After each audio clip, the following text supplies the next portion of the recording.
Hey everybody, Brian Von Vier here. Sorry about kind of chuckling in the beginning, but the title to me is a little bit of a tongue twister. How can a rogue do rogue things without the split the party curse being activated? What exactly are rogue things and why is splitting the party an issue? Everything about that sentence is heresy, but we'll continue. Rogue things. Picking locks, disarming traps, scouting ahead, infiltrating, pickpocketing.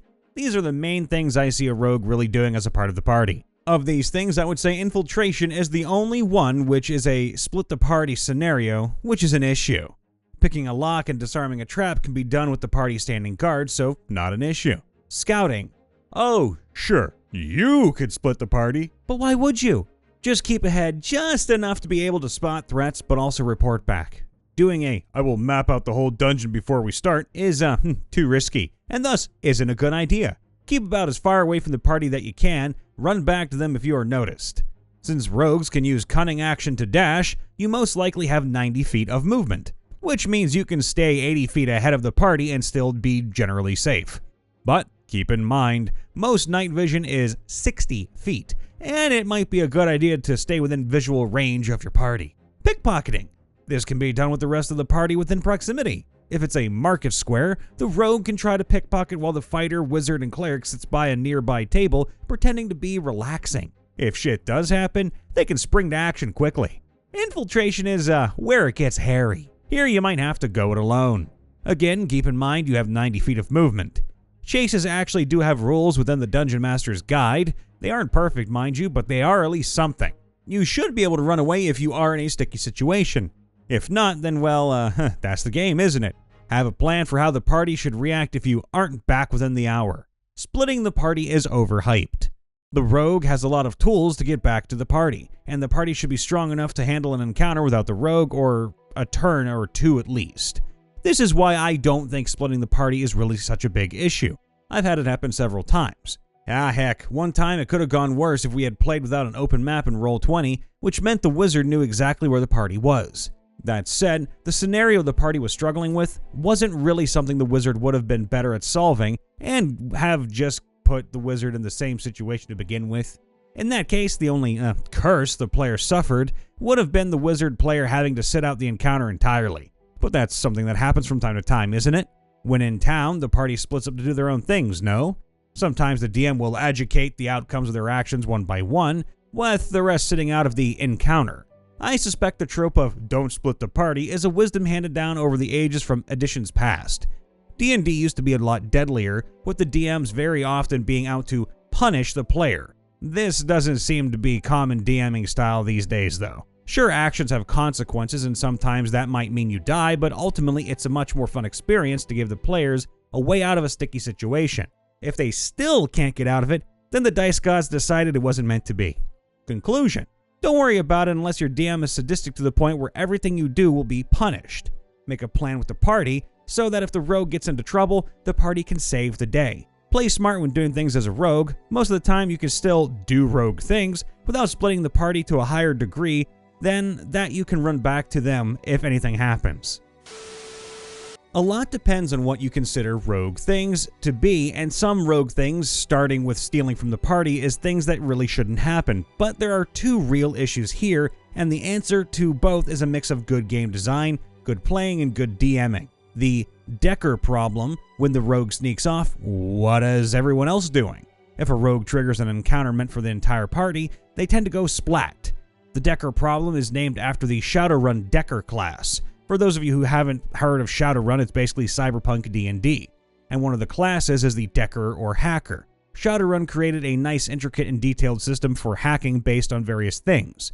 It's a one-on-one game where the Decker plays with against the DM, solo, and no thought was given to what the rest of the players are supposed to do while the DM is having this one-on-one game with the Decker's player. A rogue going scouting and thieving runs the risk of doing this.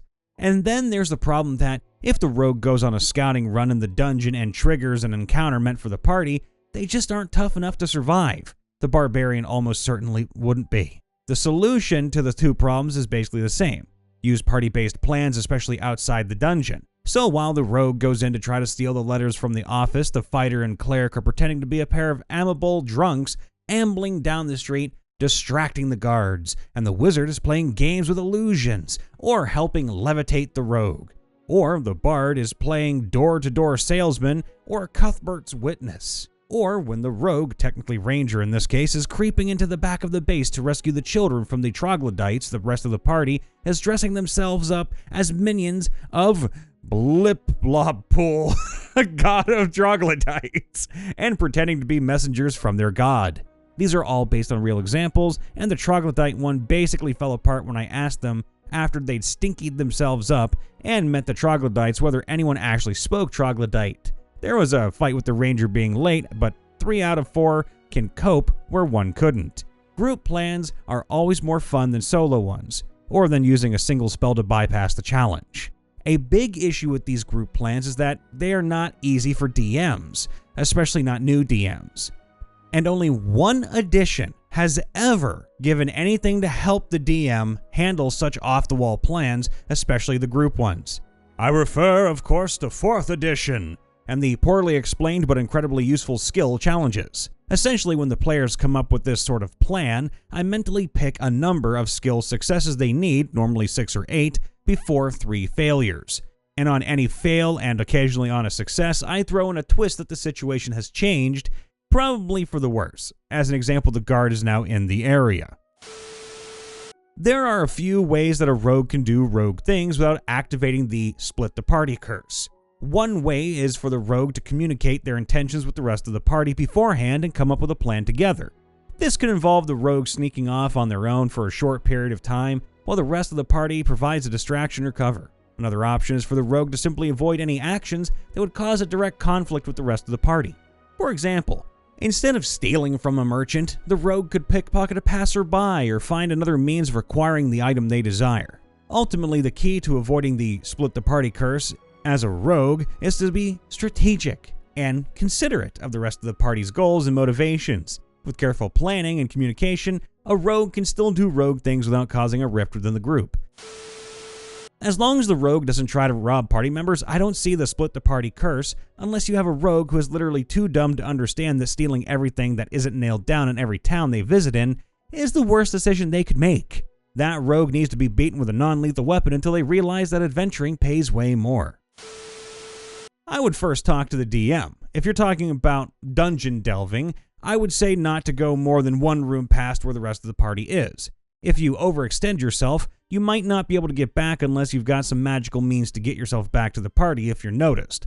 Now, if you're talking about when you're hanging around town, you want to do a caper. Steal some things, scout out for information. Work with your DM, see if there's something you can do during the downtime. My 5th edition characters were a thief rogue. Unfortunately, I never got around to any thieving due to a lack of downtime and the splitting the party curse, as you had said. I brought this up to him after the campaign was over, and he said he would have worked something and had he known that's what I wanted to do. Communication with your dungeon master is by far one of the most important things at a table. The party can be split so long as all the players are okay with it. This is 100% a fact. This works fine when the group decision is, have the rogue scout ahead of the party and return with a report. Then, this is a brief scouting mission. The issue comes into play when the person playing the rogue wants to turn a cooperative game with several players into their own one, running an auto-anonymous game. So long as it isn't happening, there's no real issue. The rogue can do roguish things, just so long as they aren't stealing more than a few minutes of game time from everyone else here and there. For one thing, keeping his, her, their hand out of the pockets of their fellow party members. Pick on the deserving based on different alignments. As for backstabbing, save it for NPCs and monsters. You'll have to work it out with your DM. If your DM keeps punishing you for going solo, you'll have to come to some sort of arrangement that you'd like to go solo missions like going through the narrow sewer entrance, scouting ahead, B&E, stuff like that. Well, I mean, it's pretty simple. Make sure that the rogue's solo time doesn't last too long. This means putting a bright lit hallway just a little ahead of them, or a room full of threats. Stealth games are a game of chicken. Scare them back. Don't have them reach all the way to the puzzle or the treasure room alone. And if they refuse to back off as things get dangerous, well, that's on them. Embrace being the bait, baby. I just got done playing an assassin rogue named Spiderbait. It's incredibly satisfying sneaking ahead and using a surprise round to one-shot any given monster in the next encounter, then run screaming like a banshee back to the party for backup. This is an A+ tactic when you acquire a magic bow and poisons. Yay! Crit sneak attacks at range! I enjoyed that aspect of playing Rogue so much, it's probably the biggest thing that would draw me back into playing another one. Kind of similar to playing a Rogue Ranger at this point, and I love it.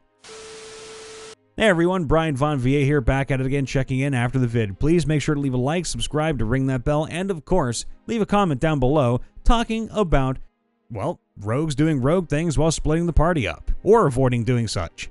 That said, make sure to stay happy, hydrated, and healthy out there. Love you, and we'll see you next time.